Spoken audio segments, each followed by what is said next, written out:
सभी बच्चों को नमस्कार। आप सभी का शक्ति क्लासेज में हार्दिक स्वागत है। तो प्यारे विद्यार्थियों, कैसे आप सब लोग, कैसे चल रही है आपकी तैयारी? मेरा विश्वास आपकी तैयारी बहुत अच्छी चल रही है। और अपने गणित के अंदर एक बहुत ही आसान सा टॉपिक प्रायिकता, प्रोबेबिलिटी लेकर के चल रहे हैं, जो आपको पढ़ने में बहुत आनंद आ रहा होगा। ऐसे ही आनंद लेना है किसी भी फील्ड में। यदि अपने को कामयाब होना है तो मूल मंत्र यही है कि आनंद के साथ कार्य को करना। तो इसी क्रम में आज आगे बढ़ते हुए अपने पास एक्सरसाइज 15.1 है, उसको अपने देखेंगे। और बहुत ही आसान सवाल है, कहने का मतलब चुटकियों में अपने हल कर देंगे। तो चलिए देखिए कैसे अपने इसको सॉल्व करने वाले हैं। आज निम्नलिखित कथनों को पूरा करना है। कुछ खाली स्थान दे रखे हैं, उनको आज अपने पूरा करेंगे। घटना ई की प्रायिकता, ये कह रहा है घटना ई की प्रायिकता और घटना ई नहीं की प्रायिकता, बीच में प्लस का निशान, यानी इनका योग कितना होता है। तो बच्चों अपने देखा था कि कोई भी प्रयोग अपने कर रहे हैं, उसकी ऐसी घटना अपने बना रखी है, जैसे सपोज कीजिए चित्त आना और चित्त नहीं आना, इस तरह की घटना है। तो उसको गणितीय रूप में आपने व्यक्त भी किया था बच्चों कि किसी घटना के घटित होने की प्रायिकता और किसी घटना के घटित नहीं होने के ऊपर अपने बार लगा दिया था, तो ये नहीं होने की प्रायिकता। तो इसका योग यदि देखें तो बच्चों एक होता है, ये अपने पढ़ा था। तो यही यहां पर दिया गया है कि घटना ई की प्रायिकता और घटना ई नहीं की प्रायिकता। तो अपने को पता लगे इसका योग है वो कितना होगा, एक होगा। तो इस तरह अपने को ये जो एक एक कथन टाइप जो दिए गए हैं वो याद भी रखने हैं, क्योंकि एक एक नंबर में क्वेश्चन में पूछे जाते हैं। चलिए अगला देखता हूं। उस घटना की प्रायिकता जो घटित नहीं हो सकती, ऐसी घटना आपने क्रिएट कर दी है कि जो घटित नहीं हो सकती, तो उसकी प्रायिकता क्या होगी, यानी उस घटना की प्रायिकता क्या होगी जो घटित नहीं हो सकती। तो अपने को पता है जो घटित नहीं हो सकती उसकी प्रायिकता शून्य होगी, क्योंकि अपने पढ़ा था कि प्रायिकता का जो मान है वो शून्य से लेकर एक तक होता है। तो शून्य कब, जो घटित नहीं हो सकती, एक कब, जब वो घटित होना उसका निश्चित है। तो घटित नहीं हो सकती तो उसकी प्रायिकता होगी बच्चों शून्य। ऐसी घटना जो घटित नहीं हो सकती उसकी प्रायिकता कितनी होगी, शून्य होगी। और ऐसी घटना को क्या कहेंगे? ऐसी कोई घटना मैं तैयार कर रहा हूं, जैसे सपोज कीजिए अपने दो पासे एक साथ उछाल रहे हैं, ठीक है, और मैं कह दूं अंकों का योग 13 आना चाहिए, कभी नहीं आएगा, क्योंकि 6 और 6 12 से ज्यादा हो ही नहीं सकता। तो ऐसी घटना को अपने असंभव घटना कहते हैं बच्चों। तो यहां पर आ गया अपने पास असंभव घटना। इस तरह से अपने इन कथनों को यदि याद रखेंगे तो बिल्कुल आसानी से अपने इनको पूरा कर पाएंगे। उस घटना की प्रायिकता जिसका घटित होना निश्चित है, तो अपने पढ़ा था कि असंभव घटना की प्रायिकता शून्य होती है और निश्चित घटना की प्रायिकता एक होती है। तो यहां पर अपने एक लिख देंगे, एक है। और उस घटना को क्या कहेंगे, तो वैसे ही अपने को पता चल रहा है, ये देखिए, जो घटना निश्चित है, जिसका घटित होना निश्चित है, उसको निश्चित घटना कहेंगे। तो यहीं से मैं देखूं तो मेरे पास इसका जो नाम है वो बन जाएगा बच्चों निश्चित घटना। इस तरह से अपने इसको दर्शा सकते हैं, यानी जो घटित नहीं हो सकती वो तो बन जाएगी बच्चों असंभव घटना, और जो निश्चित है घटित होना वो निश्चित घटना होगी। किसी प्रयोग की सभी प्रारंभिक घटनाओं की प्रायिकताओं का योग कितना होता है? तो अपने देखा था कि प्रायिकता का मान जो है वो 0 से 1 के बीच में होता है, 0 से लेकर 1 तक होता है। और किसी प्रयोग की समस्त प्रारंभिक घटनाओं की प्रायिकताओं का योग जो होता है वो हमेशा 1 होता है। यदि किसी भी प्रयोग की प्रारंभिक घटनाएं, जैसे अपने देखें सिक्का उछाल रहे हैं, तो उसकी प्रारंभिक घटनाएं चित्त और पट है, चित्त आना और पट आना, उनका योग 1 होगा। जैसे अपने देखा था एक थैले में 3 गेंद है, लाल, काली और नीली, सभी की प्रायिकताओं, लाल गेंद की प्रायिकता, नीली की प्रायिकता, काली की प्रायिकता का योग यदि करेंगे तो 1 आएगा। तो ये प्रारंभिक घटनाएं हैं। तो किसी प्रयोग की प्रारंभिक घटनाओं की प्रायिकताओं का योग है वो 1 होता है। किसी घटना की प्रायिकता से बड़ी या उसके बराबर होती है, यानी प्रायिकता है वो अपने देखा था बच्चों कि प्रायिकता का जो मान है वो 0 के बराबर या उससे बड़ा, लेकिन 1 के बराबर या उससे छोटा होता है। तो यही कह रहा है कि किससे बड़ा, तो शून्य से बड़ा, शून्य से बड़ी होती है प्रायिकता, और या उसके बराबर हो सकती है, लेकिन 1 से छोटी है उसके बराबर, तो यहां पर 1 आ जाएगा। तो इस तरह से यदि अपने देखें तो अच्छी तरह से अपने को ये कथन याद रह सकते हैं। इसको अपने गणितीय रूप में यदि व्यक्त करना चाहें तो इस तरह से सपोज कीजिए, ये इस तरह से इसको दर्शा सकते हैं। किसी प्रयोग की समस्त प्रारंभिक घटनाएं जिनको E1 E2 E3 से मैंने लिख रखा है, कितनी भी हो सकती है, ठीक है, उनका योग देखें तो 1 होता है। तो इस तरह से इन कथनों को अपने पूरा कर सकते हैं। बिल्कुल आसान कथन है और बहुत ही रुचिकर है। इनको अच्छी तरह से तैयार भी करना है, क्योंकि एग्जाम की दृष्टि से छोटे होते हुए भी ये बहुत ही महत्वपूर्ण है। तो चलिए बढ़ते हैं अगले क्वेश्चन की ओर, लेते हैं अगला क्वेश्चन। तो अब लेते हैं अपने क्वेश्चन नंबर 2। निम्नलिखित प्रयोगों में से किन किन प्रयोगों के परिणाम है वो संप्रायिक है, स्पष्ट करना है। संप्रायिक का मतलब है कि आने की जो उनके घटित होने की या परिणाम के आने की संभावना है वो बराबर हो, बिल्कुल। यानी कहने का मतलब सीधा सा यदि मैं अर्थ देखूं तो यही है बच्चों कि जिसका पूर्व अनुमान ना लगाया जा सके। भी कौन चाहेगा पूर्व अनुमान? अपने यूं लगा सकते हैं ना कि भी ये लगभग हो जाएगा, ऐसा नहीं होना चाहिए। तो वो संप्रायिक होते हैं, यानी पूरा अनुमान अपने ना लगा सके। तो इनको देखने से पहले अपने को बस सिर्फ ये देख लेना है कि आप पूरा अनुमान लगा सकते हैं या नहीं लगा सकते हैं। यदि आपने पूरा अनुमान लगा दिया तो वो संप्रायिक नहीं है, यदि आप पूरा अनुमान नहीं लगा सकते हैं तो वो संप्रायिक है। तो चलिए इस ट्रिक को काम में लेते हुए अपने इसको सॉल्व करेंगे। एक ड्राइवर कार चलाने का प्रयत्न करता है, कार चलना प्रारंभ हो जाती है, एक तो कंडीशन ये है प्रारंभ हो जाती है या प्रारंभ नहीं होती है। तो देखो कोई ड्राइवर है जिसको आप अच्छी तरह से जानते हैं, परफेक्ट है, वो गाड़ी नहीं है और वो खड़ा है, अब वो प्रयास करेगा, तो क्या आप उसके बारे में पहले नहीं बता सकते कि वो कार चला लेगा या उसकी कार चलना प्रारंभ होगी या नहीं होगी? तो बच्चों आप बिल्कुल बता सकते हैं, क्योंकि आपने देख लिया गाड़ी नहीं है, ड्राइवर परफेक्ट, आप अच्छी तरह से उसको जानते हैं, तो आप पूरा अनुमान लगा सकते हैं उसके बारे में। तो ये संप्रायिक नहीं है फिर। या मैं यूं कहूं कि एक बहुत ही पुरानी गाड़ी है जिसको आपने लगभग खराब ही देखा है, वो स्टार्ट होती नहीं है वो, और एक ड्राइवर है उसको प्रयास कर रहा है, तो आपने देखा है कि वो कभी स्टार्ट हो ही नहीं रही है, तो आपने पहले ही अनुमान लगा लिया कि ये कार चलाने का प्रयत्न अवश्य कर रहा है परंतु ये कार चलेगी नहीं। तो ऐसी जब भी हो आप पूरा अनुमान लगा सकते हैं, तो वो संप्रायिक नहीं होते हैं। तो ये संप्रायिक नहीं है, संप्रायिक परिणाम नहीं है। सीधा सा तरीका यही है कि आप अनुमान नहीं लगा सके, संप्रायिक परिणाम नहीं है, यानी किसी घटना का किसी परिणाम का आप पूरा अनुमान ना लगा सके। बस ये मूल मंत्र आप याद रखना, आपके सवाल बहुत आसानी से हल हो जाएंगे। एक खिलाड़ी बॉल को बास्केट में डालने का प्रयत्न करती है, वो बॉल डाल पाती है या नहीं डाल पाती है? अब देखिए वही बात है कि आप प्लेयर को जानते हैं अच्छी तरह से कि वो परफेक्ट है, जैसे सचिन तेंदुलकर है, अब किसी बॉल पे रन लेना है तो आप कह देंगे कि हाँ ये प्लेयर तो ले लेगा, तो आप पूरा अनुमान लगा सकते हैं ना उस प्लेयर को देख करके, है ना। अब अपने कई बार देखते हैं कि कोई एक पूरा ट्रेंड प्लेयर नहीं होता और वो मैदान में आता है, तो अपने पहले नर्वस से हो जाते हैं कि पता नहीं क्या होने वाला है, अब कैसे अपने मैच जीतेंगे, क्योंकि अपने पूरा अनुमान लगा लिया उसका, अपने जानते हैं उसको। तो यदि अपने पूरा अनुमान लगा सकें तो फिर वो संप्रायिक नहीं है। तो यही कहानी यहाँ पर दी गई है कि बास्केट बॉल है, उसको बास्केट में डालने का प्रयत्न कर रही है, तो वो डाल पाएगी या नहीं, तो इसका अपने पूरा अनुमान लगा सकते हैं, उस प्लेयर पर डिपेंड कर रहा है। तो ये संप्रायिक परिणाम, संप्रायिक परिणाम नहीं है बच्चों, क्योंकि अपने पूर्व अनुमान लगा लिया है। चलिए अगला प्रश्न देखते हैं। एक सत्य और असत्य प्रश्न का अनुमान लगाना है, आपको आ नहीं रहा है वो प्रश्न, केवल मैंने कह दिया कि कोई आपके नया टॉपिक है आपके लिए और मैंने कह दिया कि इसमें सत्य और असत्य बताना है, आपको ना तो पता है कि वो सत्य होगा ना यह असत्य होगा। कहने का मतलब यहां पर शब्द है अनुमान लगाना है सिर्फ आपको, ठीक है। तो उत्तर या तो सही होगा या गलत होगा। तो अब देखो अपने करते हैं एग्जाम में, अब बिल्कुल अपने को नहीं आ रहा, अनुमान लगाना है, तो अपने क्लियर नहीं हो सकते कि ये सही होगा या गलत होगा, दोनों की जो कंडीशन है वो बराबर है आने की, है ना।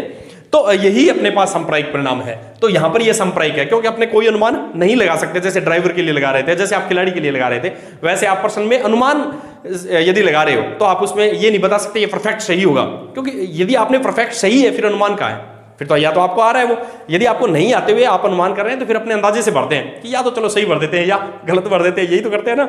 तो ये संप्रायिक है, संप्रायिक परिणाम है। अगला, एक बच्चे का जन्म होता है, वह एक लड़का होगा या एक लड़की होगी, तो अपने बच्चे के जन्म से पहले अनुमान नहीं लगा सकते कि वो लड़का होगा या लड़की होगी। तो आपने देखते हैं कि जितने जो सपोज कीजिए 100 बच्चों का जन्म हुआ है तो लगभग 50 बच्चे हैं वो लड़कियां होती हैं और 50 ही लड़के होते हैं। तो ये संप्रायिक घटना है जिसका अनुमान नहीं लगाया जा सके। तो बिल्कुल अपने क्लियर लिख सकते हैं संप्रायिक परिणाम है, लड़का या लड़की का जन्म होना बिल्कुल एक संप्रायिक परिणाम है। तो चलिए अब देखते हैं अपने क्वेश्चन नंबर 3 को। क्वेश्चन नंबर 3 को यदि देखें, फुटबॉल के खेल को प्रारंभ करते समय यह निर्णय लेने के लिए कि कौन सी टीम पहले बॉल लेगी, इसके लिए एक सिक्का उछालना न्याय संगत विधि क्यों है? क्यों आपने देख रहे हैं क्रिकेट का मैच भी होता है तो वहां पर एक सिक्का उछालते हैं, तो सिक्का उछालना है वो न्याय संगत क्यों है, सिक्का ही क्यों उछाला जाता है? तो इसके लिए यदि देखें तो सबसे पहले टीमों की संख्या कितनी होती है? 2, सिक्के के कुल परिणाम भी 2। पहला तो ये रीजन है इसका। इसको यदि देखें कुल टीमें बराबर 2 और सिक्के के कुल परिणाम, सिक्के के कुल परिणाम भी 2। पहला तो ये है कि 2 ही टीमें होती है और सिक्के के कुल परिणाम भी 2 है। अब सिक्के के जो परिणाम है दोनों, उनकी खास बात यह है कि दोनों जो परिणाम है वो बच्चों संप्रायिक होते हैं, अपने अनुमान नहीं लगा सकते पहले कि विचित्र आएगा या पट आएगा। तो मुख्य कारण यही है कि सिक्के के दोनों परिणाम हैं वो संप्रायिक होते हैं, सिक्के के दोनों परिणाम संप्रायिक होते हैं। इसलिए सिक्का उछालना एक न्याय संगत विधि है। सिक्का उछालना एक न्याय संगत विधि है। इसका मुख्य कारण ये हो गया कि इसके परिणाम है वो सांप्रदायिक होते हैं बच्चों। सांप्रदायिक है तो अपने ये नहीं कह सकते कौन सी टीम पहले लेगी, दोनों के लिए जो यूं कह सकता हूं कि प्रायिकता वो बराबर है, कोई सी आ सकती है। तो चलिए इस क्वेश्चन को अपने मुख्य जो सांप्रदायिक का रीजन देते हुए सॉल्व करेंगे। अब लेते हैं अगला क्वेश्चन। अब लेते हैं अपने क्वेश्चन नंबर 4। निम्नलिखित में से कौन सी संख्या किसी घटना की प्रायिकता नहीं हो सकती, यानी प्रायिकता का मान है वो क्या नहीं हो सकता, ये दिया गया इसमें। तो बच्चों अपने को पता प्रायिकता का जो मान है वो 0 से लेकर 1 तक होता है। ये हमने पढ़ा था, प्रायिकता का जो मान है वो 0 हो सकता है और 0 से बड़ा लेकिन 1 के बराबर या 1 से छोटा, ये प्रायिकता का मान है। तो अपने देखते हैं कितने मान है वो इसमें आ रहे हैं, जो बार है वो अपने कहते हैं कि प्रायिकता नहीं है। तो 2/3, तो अंश यदि छोटा है यानी कुल परिणाम 3 है तो उसमें अनुकूल है 2 हो सकते हैं, बिल्कुल ये तो है प्रायिकता का मान। -1.5, यहां पर यदि देखूं तो माइनस का मतलब 0 से छोटी संख्या, ठीक है। तो चलिए अब इसको देखिए 15%, तो इसको यदि आप दर्शाना चाहो तो 15/100, ये भी 1 से छोटा है 0 से बड़ा है। इसको यदि दर्शाना चाहो तो 7/10। तो कहने का मतलब ये जो मान है वो ऋणात्मक है, ऋणात्मक का मतलब 0 से छोटा है। अपने क्राइटेरिया जो दे रखा है वो है 0 से 1 तक होना चाहिए। तो ये जो आएगा वो अपने यूं कह सकते हैं कि प्रायिकता का मान नहीं हो सकता। तो इसका सही ऑप्शन अपने टिक करेंगे तो वो ऑप्शन होगा बी। चलिए बढ़ते हैं अगले क्वेश्चन की ओर। अब देखते हैं अपने क्वेश्चन नंबर 5। यदि PE 0.05 है तो PE नहीं, यानी किसी घटना के घटित होने और घटना के घटित नहीं होने की प्रायिकताओं का योग अपने को पता होना चाहिए। ये PE नहीं की प्रायिकता पूछ रहा है, तो इसको मैं यूं लिख सकता हूं बच्चों कि कोई घटना घटित होना अपने को पता है PE और घटित नहीं होना बार, इसका योग है वो हमेशा 1 होता है, ये अपने को पता है। अब इसमें मान रखेंगे तो अपने को पता है कि ये जो PE 0.05 है 0.05 और अपने PE नहीं को ज्ञात कर रहे हैं, तो यहां पर ये प्लस का है, दूसरी तरफ जाएगा तो माइनस का हो जाएगा, साधारण सी बात है। 1 माइनस 0.05, 1 में से यदि 0.05 घटाएंगे तो बच्चों इस तरह से घटेंगे 0.05, तो ये आ गया 5, 9 और 0.95 आ गया, तो 0.95। तो यूं कह सकते हैं E नहीं की प्रायिकता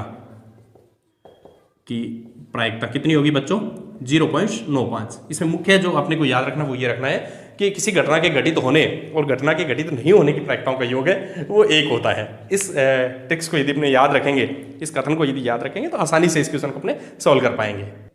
अब लेते हैं अपने क्वेश्चन नंबर 6। एक थैले में केवल नींबू की महक वाली गोलियां हैं, केवल नींबू की महक, सिर्फ नींबू वाली गोलियां, ठीक है। और मालिनी बिना थैले में झांके उसमें से गोली निकालती है, तो देखो सारी नींबू की गोलियां हैं, उसमें से बिना देखे वो निकालेगी तो अपने को पता है नींबू की गोली आनी है ना उसमें से। तो चलिए आगे बढ़ते हैं। इसकी क्या प्रायिकता होगी कि निकाली गई गोली संतरे की महक, तो संतरे की कोई गोलियां ही नहीं है उसमें, संतरे गोली कैसे निकल सकती है? सारी गोलियां कौन सी है? नींबू की महक वाली है ना। तो नींबू की महक वाली गोलियां हैं और उसमें से संतरे की गोली निकलना, तो बात कुछ सही नहीं है। कहने का बोलो ये ऐसा नहीं हो सकता, किसी भी हालत में नहीं होगा।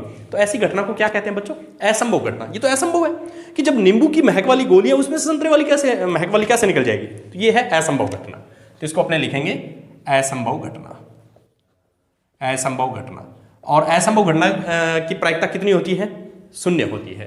तो असंभव घटना होगी और प्रायिकता होगी प्रायिकता बराबर 0, क्योंकि अपने को पता है कि असंभव घटना की प्रायिकता है वो 0 है। अब देखो नींबू की महक वाली गोली, उसमें सारी नींबू की महक वाली है, चाहे वो बिना देखे निकाले, उसमें से कौन सी निकलनी है? अपने को पता ही है नींबू की महक वाली निकलनी है। तो ये निश्चित घटना है बच्चों, नींबू की महक वाली है, ये निश्चित घटना हो गई है कि अपने को पता है, कन्फर्म है कि नींबू की महक वाली ही निकलेगी, तो निश्चित घटना। और इसकी प्रायिकता कितनी होती है निश्चित घटना की? अपने को याद है निश्चित घटना की प्रायिकता 1 होती है। तो ये इस सवाल में आपसे यही देखा गया है कि आप असंभव घटना और निश्चित घटना को अच्छी तरह से पहचान पा रहे हैं या नहीं पहचान पा रहे हैं। तो बच्चों इस सवाल के माध्यम से अपने को निश्चित घटना और असंभव घटना को पहचान लेना है। अब बात करते हैं अपने क्वेश्चन नंबर 7 की। यह दिया हुआ है कि 3 विद्यार्थियों के एक समूह में से 2 विद्यार्थियों के जन्मदिन एक ही दिन न होने की प्रायिकता। तो इसको नोट कर लेते हैं बच्चों अपने। जन्मदिन एक ही दिन न होने की प्रायिकता, न होने की प्रायिकता। तो ये न होने की प्रायिकता है तो अपने इसको यूं लिख सकते हैं 0.992, ठीक है। ये है इसकी क्या प्रायिकता होगी कि 2 विद्यार्थियों का जन्मदिन एक ही दिन हो, तो न हो और होना उसका योग एक होता है बच्चों। तो जन्मदिन एक ही दिन होने की प्रायिकता पूछी गई है, होने की प्रायिकता। तो अपने को पता है कि उसको अपने मान सकते हैं पीई, ये पूछा गया है, ये सवाल है कि किसी घटना के घटित होना और घटित न होने की प्रायिकताओं का योग कितना होता है, आपको पता है। तो देखिए इसको यूँ लिख सकता हूं मैं, पीई प्लस पीई नहीं कि जो प्रायिकता है उसका योग एक होता है। तो यहाँ पर ये अपने को ज्ञात करनी है, ये हो गया 0.992 बराबर 1, तो पीई बराबर हो गया 1 माइनस 0.992, यानी इसको यदि हल करेंगे तो बच्चों इस तरह से हल होगा, पॉइंट के बाद किसी संख्या के बाद दशमलव आप लगा सकते हैं, उसके बाद शून्य है, ठीक है। तो इसको लिख सकते हैं 0.992, दशमलव के नीचे दशमलव रखना है, ये 8000 ये आ गया, तो 0.008 आ गया। तो यूं कह सकते हैं कि पीई क्या है, जन्मदिन एक ही दिन होने की प्रायिकता कितनी है बच्चों, 0.008। तो इसको लिख सकते हैं ऐसे, जन्मदिन एक ही दिन होने की प्रायिकता बन गई है बच्चों 0.008। तो इस तरह से अपने इसको सॉल्व कर सकते हैं। बिल्कुल ही आसान सवाल है, आपने को छोटी छोटी जो बातें हैं वो ध्यान रखनी है कि किसी घटना के घटित होने और घटित नहीं होने की प्रायिकताओं का योग एक होता है, निश्चित घटना की प्रायिकता का ये एक होता है, असंभव घटना की प्रायिकता का मान शून्य होता है, और किसी प्रयोग की समस्त प्रारंभिक घटनाओं की प्रायिकताओं का योग एक होता है। इस तरह की बातें यदि आप प्रायिकता से संबंधित याद रखेंगे तो ये सवाल बहुत ही आसान हो जाएंगे। अब देखते हैं अपने क्वेश्चन नंबर 8 को। एक है थैले में 3 लाल और 5 काली गेंदे हैं। एक थैला ले रखा है जिसमें 3 तो लाल गेंदे और 5 काली गेंदे हैं। इस थैले में से एक गेंद यादृच्छा निकाली जाती है, क्या प्रायिकता होगी कि गेंद लाल हो और लाल नहीं हो, होना और न होना। तो पहले होना ज्ञात करते हैं कि गेंद लाल हो। तो अपने को ये देखना है थैला जो है उसमें लाल गेंद आने के अनुकूल परिणामों की संख्या कितनी है। तो उस थैले में लाल गेंद आने के अनुकूल परिणामों की संख्या 3 है, और कुल परिणाम कितने हो सकते हैं, तो कुल 8 गेंदे हैं, 3 और 5 8 गेंदे हैं, 8 में से कोई से एक निकल सकती है। तो चलिए अपने लिखते हैं लाल गेंद आने के अनुकूल परिणामों की संख्या 3 होगी, क्योंकि उसमें लाल गेंद है वो 3 है, ठीक है। तो और कुल परिणाम अपने यूं कह सकते हैं कि कुल गेंद कितनी है। तो कुल गेंद ये हो गई 3 + 5 8 गेंद है कुल इसमें, ठीक है। तो अब अपने लाल गेंद आने की प्रायिकता का एक बार अपने फॉर्मूला लगाएंगे ताकि आपको अच्छी तरह से याद हो जाए। वो भी क्या होगा, घटना के अनुकूल परिणामों की संख्या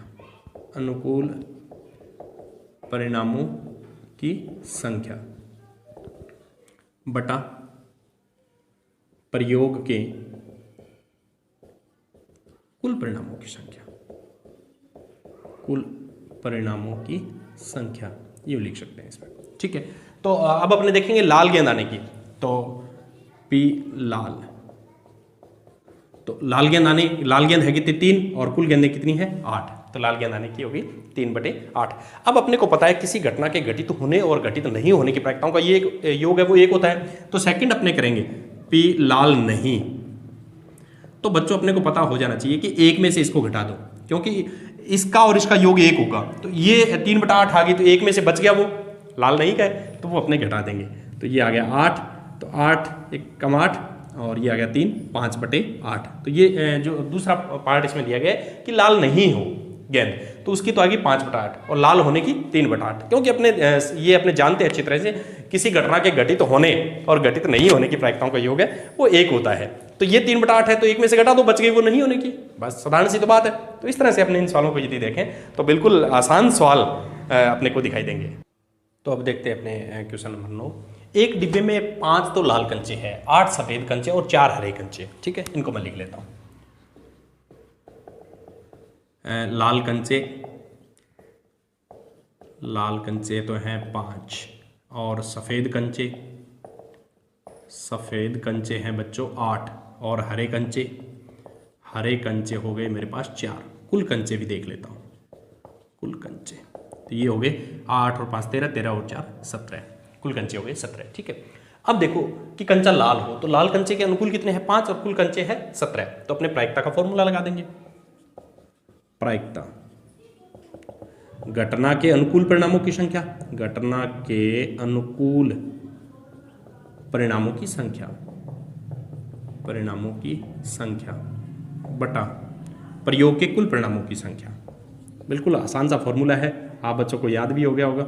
प्रयोग के कुल परिणामों की संख्या, कुल परिणामों की संख्या। प्रायिकता एक बिल्कुल साधारण भिन्न की तरह ही है। जैसे मैं आपको यूं बोलूं कि मेरे पास 5 लड्डू है, उसमें से मैं 2 लड्डू खा गया, तो जो मैंने लड्डू खाए हैं उनकी भिन्न क्या होगी, तो 2, और कुल लड्डू कितने थे, 5। तो ऐसी प्रायिकता है बच्चों। इस तरह से प्रायिकता को बिल्कुल आसान दृष्टि से आप देखेंगे ना, आसान नजरिए से देखेंगे तो ये बहुत अच्छी तरह समझ में आएगी। तो चलिए अब है सबसे पहले अपने लाल कंचे।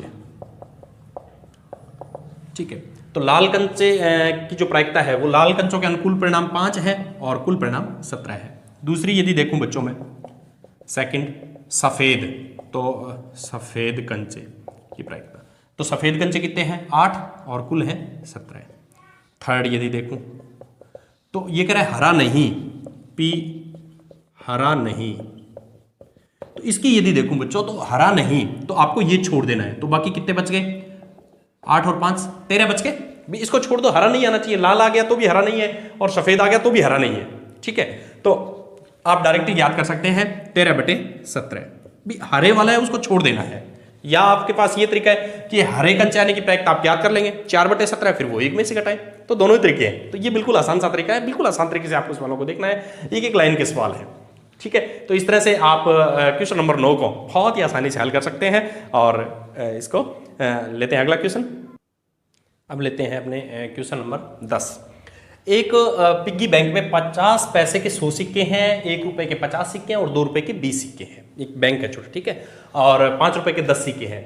यदि पिग्गी बैंक को हिलाकर उल्टा करने पर कोई एक सिक्का गिरने के परिणाम है वो संप्रायिक, अपने को दे रखा है कि संप्रायिक समझ लो, ये प्रायिकता के तहत आ जाएगा सवाल। ठीक है, इसकी क्या प्रायिकता है कि वह गिरा हुआ सिक्का 50 पैसे का होगा और 5 रुपए का नहीं होगा। तो चलिए बच्चों सबसे पहले अपने सिक्कों की संख्या देख लेते हैं क्या कुछ रहने वाली है। तो यहां पर है 50 पैसे, 50 पैसे के सिक्कों की संख्या, सिक्कों की संख्या। तो 50 पैसे के सिक्के हैं बच्चों 100। ठीक है, 1 रुपए के सिक्के, 1 रुपए के सिक्कों की संख्या, 1 रुपए के सिक्के हैं बच्चों, ये देखिए यहां पर 50, तो 50। 2 रुपए के सिक्कों की संख्या, 2 रुपए के सिक्कों की संख्या, 2 रुपए के सिक्के हैं बच्चों 20, ये लो 20। और 5 रुपए के सिक्कों की संख्या, तो 5 रुपए के सिक्के हैं बच्चों 10। ठीक है, ये आ गए। ठीक है, तो अब अपने देखते हैं कुल सिक्के कितने हैं। ठीक है, तो सिक्कों की कुल संख्या, ठीक है, सिक्कों की कुल संख्या, तो इसका योग कर लेंगे बच्चों। तो ये हो गया मेरे पास 150, 170 और 180, कुल सिक्के आ गए हैं 180। अब अपने प्रायिकता का फॉर्मूला लगा देंगे। प्रायिकता का फॉर्मूला आपको याद हो गया होगा, घटना के अनुकूल परिणाम बटा प्रयोग के कुल परिणाम। घटना के अनुकूल परिणाम, मैं फॉर्मूला बार बार इसलिए लगा रहा हूं कि आपको अच्छी तरह से याद हो जाए। ठीक है, कुल परिणामों की संख्या बटा प्रयोग के कुल परिणामों की संख्या।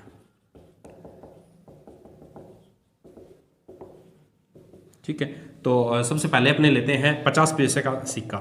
ठीक है, तो P 50 पैसे का सिक्का, यानी प्रायिकता ज्ञात करें 50 पैसे का सिक्का होने के। तो 50 पैसे के अनुकूल कितने हैं 100 और कुल परिणाम कितने हैं बच्चों 180। 0 से 0 कट गया, फिर ये 2 के पढ़े में यदि देखूं तो कट रहे हैं, तो 5 दूनी 10 और 9 दूनी 18, तो 5/9। अब ये क्या कह रहा है कि 5 रुपए का नहीं हो, 5 रुपए का नहीं हो मतलब इसको छोड़ दीजिए, इन तीनों का योग, तो इन तीनों का योग आ गया बच्चों अपने पास 170। तो इनमें से कोई सा सिक्का निकल जाएगा तो 5 रुपए का नहीं होगा।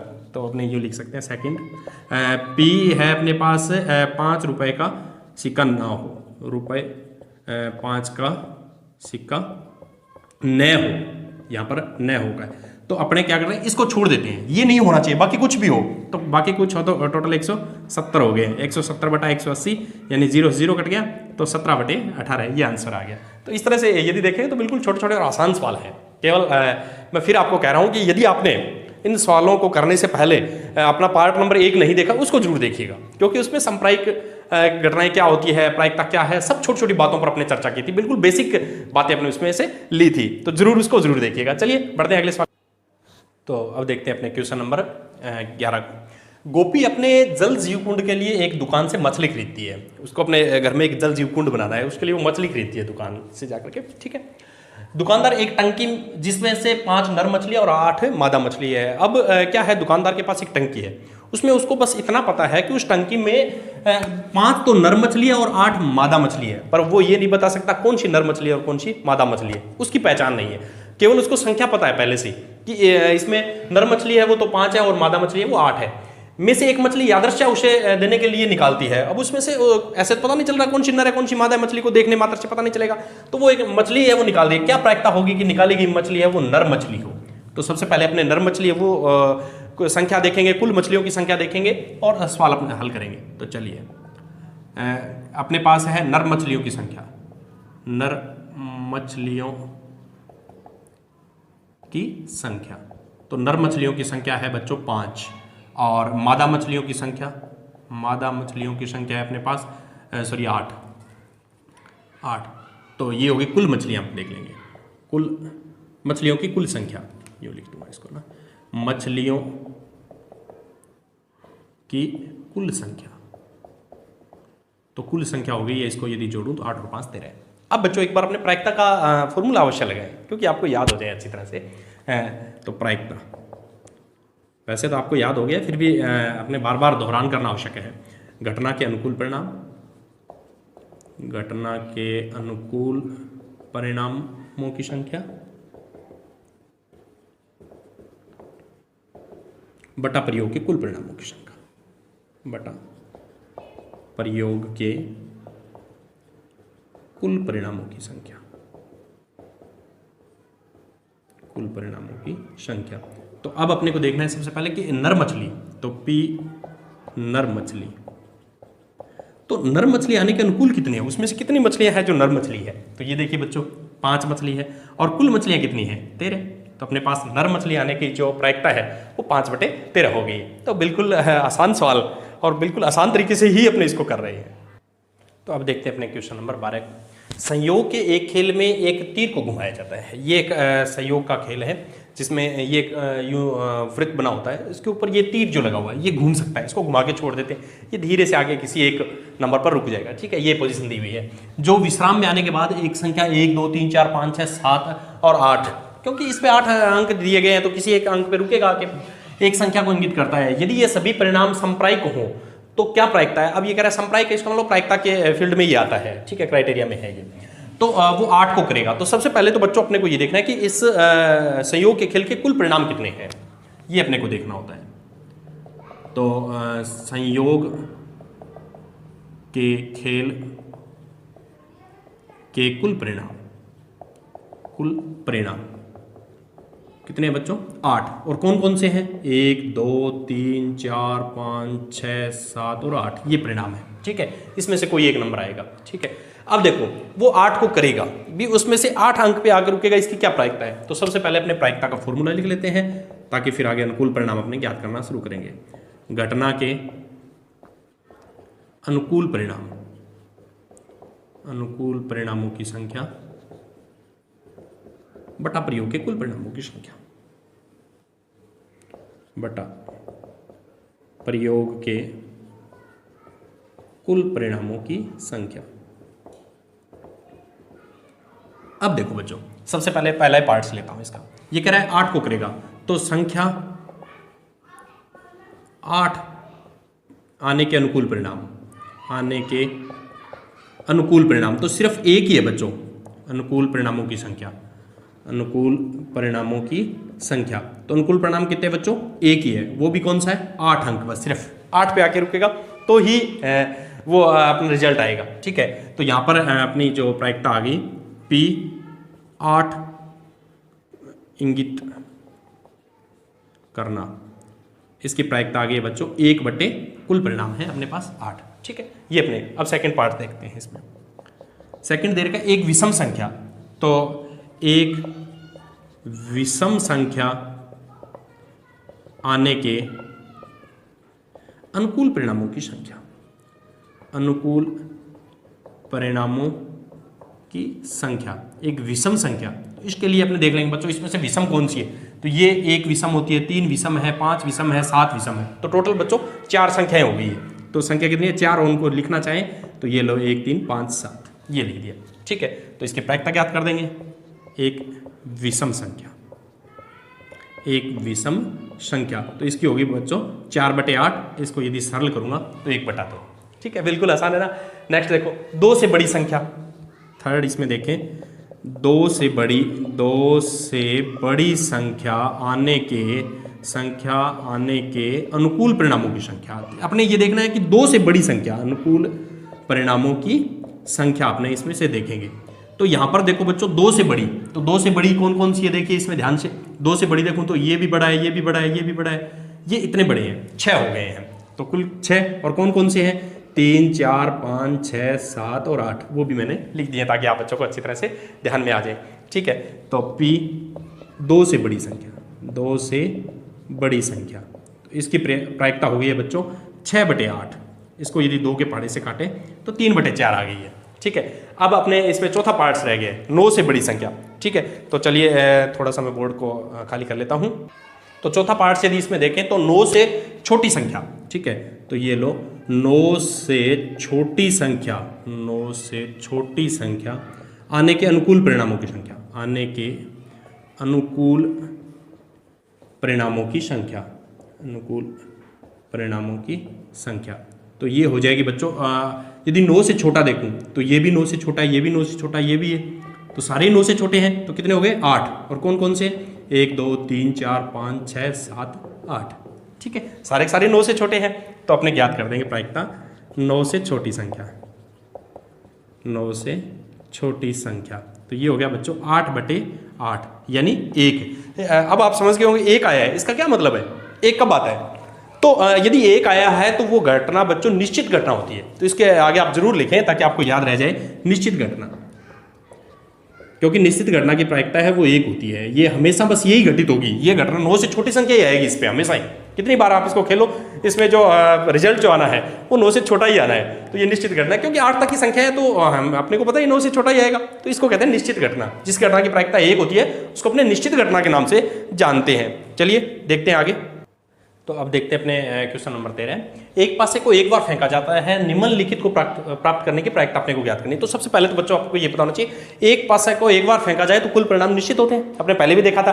तो एक पासे को यदि एक बार फेंका जाए तो कुल परिणाम 6 ही होते हैं, ये आपको कंफर्म होना चाहिए। 2 पासों को एक साथ फेंका जाए या एक पासे को 2 बार फेंका जाए तो 36 होते हैं। ये कुल परिणाम है वो निश्चित है, वो आपको ध्यान होना चाहिए। तो सबसे पहले यही लिख लेता हूं, एक पासे को एक बार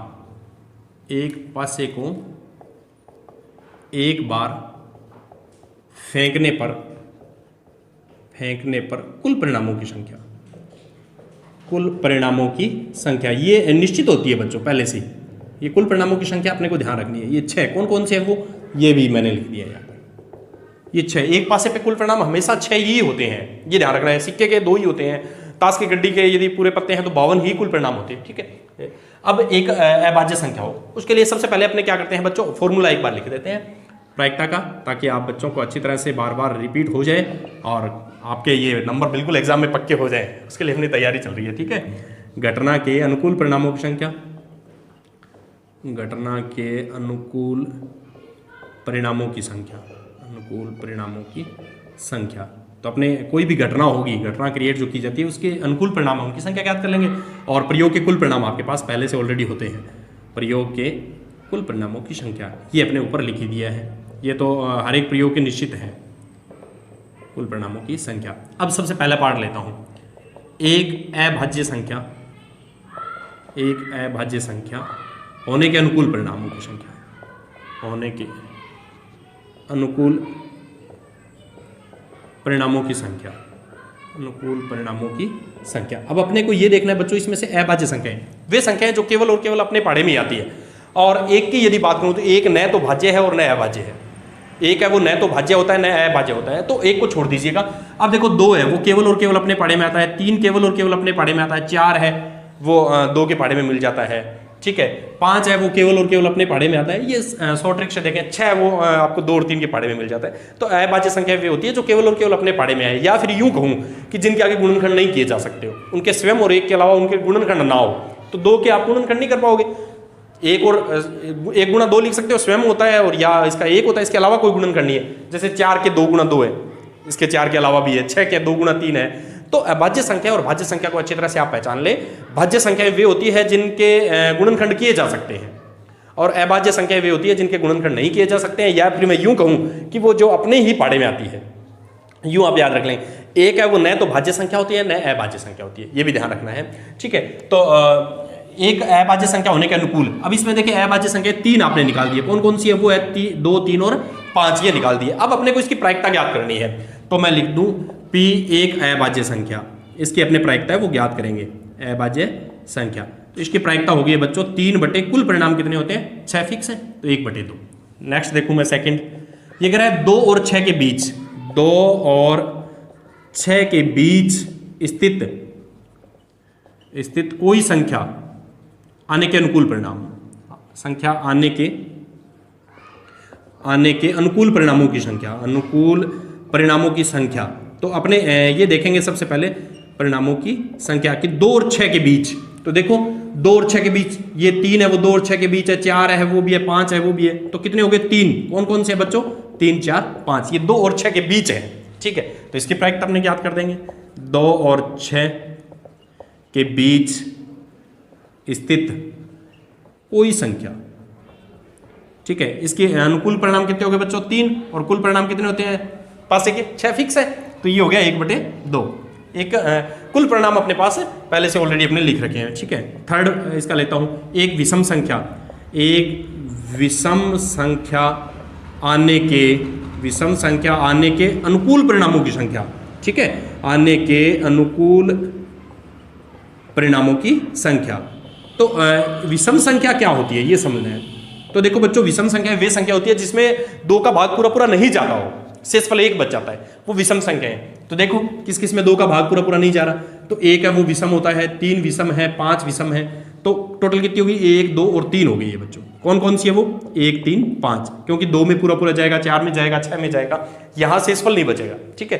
तो इसकी प्रायिकता ज्ञात कर देता हूँ, P विषम संख्या, इसकी प्रायिकता आ गई है बच्चों 3/6 यानी 1/2, इसको यदि सरल करेंगे तो इस तरह से प्रायिकता के सवाल है वो बिल्कुल आसान सवाल है, और आप इसको बिल्कुल आसान नजरिए से ही इनको हल करना है, ठीक है। तो इस तरह से यदि आप प्रायिकता को देखते हैं तो प्रायिकता आपका बिल्कुल रुचिकर आसान टॉपिक बन जाएगा, और बिल्कुल आप एग्जाम में सबसे पहले इनके सवालों की तरफ भागेंगे कि वो सवाल करें, प्रायिकता के सवाल कहाँ है। ऐसा टॉपिक है प्रायिकता, हर एक बच्चे का पसंदीदा टॉपिक कह सकता हूँ मैं। पर एक बार फिर मैं आपको बताना चाहूंगा कि यदि आपने पहला पार्ट नहीं देखा है तो उसको जरूर देखिएगा, क्योंकि उसमें प्रायिकता से संबंधित छोटी छोटी बातों की चर्चा आपने की थी, बेसिक बातें उस पर बताई गई है। तो ये जो टॉपिक्स यहाँ आकर के ये जो सवाल है वो आपके बिल्कुल आसान होने वाले हैं। तो चलिए मिलते हैं अगले वीडियो में, तब तक के लिए धन्यवाद। आप यूं ही लगे रहिए और प्रायिकता के टॉपिक को अपना रुचिकर और अपना टॉपिक बनाने के लिए अपना जो मेहनत है वो जारी आप रखिएगा। धन्यवाद।